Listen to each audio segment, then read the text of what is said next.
அனைவருக்கும் வணக்கம். ஒரு சின்ன விழிப்புணர்வு சேனலுக்காக கோவிந்தராஜ் பேசுகிறேன்.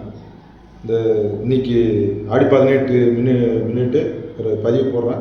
இந்த ஆடி 18க்கு நிறைய பேர் போவீங்க, டேமுக்கு போகிறீங்க, காவேரி போகிறீங்க, ஒகேனக்கல் போகிறீங்க, எல்லாமே போகிறீங்க, தப்பு இல்லை. அங்கே போகிற இடத்துல உஷாராக குளிச்சுட்டு உஷாராக இடம் சேருங்க. அவ்வளோதான் நான் சொல்லுவேன். ஏன் அதை சொல்ல வரேன், நிறைய பேர் நிறைய விபத்து இருக்குது. உங்களுக்கு தெரியாத ஒன்றும் கிடையாது. குளிக்கிற இடத்துல கொஞ்சம் உஷாராக போயிட்டு குளிக்கணும். கால் வழுக்கும், நிறைய தண்ணி வந்துச்சுன்னா அதில் அடிச்சுன்னு போயிடும். அதெல்லாம் நிறைய இருக்குது. அதெல்லாம் கொஞ்சம் கவனமாக இருங்க.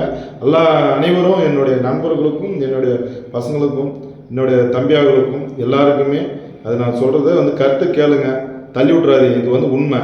இது நிறையா விபத்து நடக்குது. அதே மாதிரி டேமுக்கு போகிறவங்களா இருக்கட்டும், நிறைய இடத்துல போயிட்டு குளிக்கிறீங்க, அதெல்லாம் தப்பு இல்லை. அதே மாதிரி சரக்கு அடிச்சுட்டு போயிட்டு தண்ணி குளிக்கிற வேலை வச்சுக்காதீங்க. ஏன்னா வீட்டில் கூட சாப்பிட்டுக்காங்க, உங்களுடைய சவிக்கிறாது. கார் அதே மாதிரி சரக்கு அடிச்சுட்டு கார் ஓட்டாது. செஞ்சு பக்கத்தில் ஒரு கார் ஓட்டுறான்னா ஓவர்டேக் பண்ணாதீங்க. 120 போயிட்டு ஒரு 10 அடி 20 அடி கேப்பில் வேணால் ஓவர்டேக் பண்ணுங்க. நிறைய பேர் போய் பக்கத்தில் போய் ஒரே இப்படி டச் பண்ணுற மாதிரி போய் அடிக்கிறாரு. அவன் முகத்தை அடித்தானா எல்லாம் குடும்பமே காலியாகுது. இந்த மாதிரிலாம் நிறைய ஆக்சிடென்ட் நடக்குது. அதனால நான் விழிப்புணர்வுக்காக நான் ஒரு பதிவு போடுறேன், அவ்வளோதான். வேற ஒன்றும் இல்லை. நான் ஒன்றும் நாட்டை திருத்து போகிறதில்ல.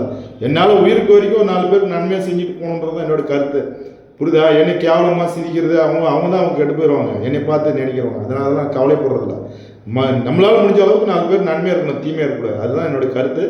அதுபோல் நிறைய வண்டி ஓடுறது நிறைய கவனமாக ஓட்டுங்க. ஒரு வண்டி போகுதுன்னா ஒரு 10 அடி கேப்பில் 20 அடி கேப்பில் போங்க. பக்கம் போய் இப்படி டச் பண்ணி கார் எங்கே இருக்குதுன்னா இவ்வளோ பக்கத்தில் ஓட்டுறது எவ்வளோ பேர் 5 அடிக்கு ஒரு 2 அடி கேப்பில் போகுது, ஒரு 10 அடி கேப்பில் இப்படி ஓட்டுங்க. அப்போ உங்களுக்கு அங்கே பிரேக் அடிச்சா கூட போய் வண்டி அந்த இடத்துல போய் உங்களுக்கு நிற்கும். நீ போய் பக்கத்தில் போனால் என்ன அடிச்சு இன்னொரு வண்டி அடிச்சு அப்படியே 10 வண்டி ஒரு வண்டியை டச் பண்ணால் 10 வண்டி ஆக்சிடென்ட் ஆகுது. இதெல்லாம் நடக்குது. அதுக்காக நான் ஒரு சின்ன உங்களுக்காக நான் ஒரு சின்ன அவ்வளோதான் சொல்கிறேன், கருத்தை சொல்கிறேன், அவ்வளோதான். அதை நீங்கள் புரிஞ்சு நடந்துங்க.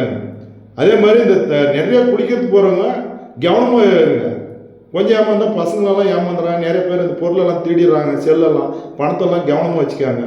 அவ்வளோதான் நான் சொல்லுவேன். ஜாக்கிரதை அப்படின்ற மாதிரி உங்கள் பொருளை நீங்கள் தான் ஜாக்கிரதையாக பார்த்துக்கணும்.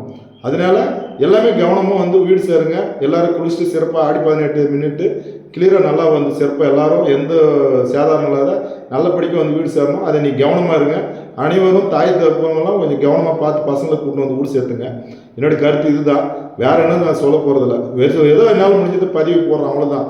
வேற ஒன்றும் லைக்காவோ இல்லை பணம் கோடிக்கணக்கு சம்பாதிக்கணும் ஐடியாவோ இல்லை. நான் கோடிக்கணக்கு சம்பாதிச்சிடலாம். நான் இருக்க வரைக்கும் 4 பேர் நல்லது பண்ணிட்டு போகலான்னு நினைக்கிறேன், அவ்வளோதான். வேற ஒன்றும் என்னுடைய ஆசை கிடையாது. புரியுதுங்களா?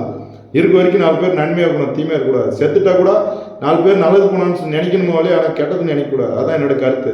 அதனால கவனமாக போய் ஆடி 18 நல்லா சந்தோஷமாக போயிட்டு எல்லாம் குளிச்சுட்டு நீட்டாக கும்பிட்டு சாமி கும்பிட்டு எல்லாம் நீட்டாக வீடு சேருங்க. கவனமாக இருங்க. வண்டியில் போகிறவங்களும் கவனமாக போங்க. அதே மாதிரி 100 120 ஓட்டாதீங்க. 120 ஓட்டி 108 போகாதீங்க. கவனமாக வாங்க. இவ்வளோதான் நான் சொல்லுவேன், எச்சரிக்கிறேன். இது உங்களுக்கு கவனமாக இருங்க, அவ்வளோதான். ஏதாவது தப்புன்னு தான் நீ மன்னிச்சுக்காங்க.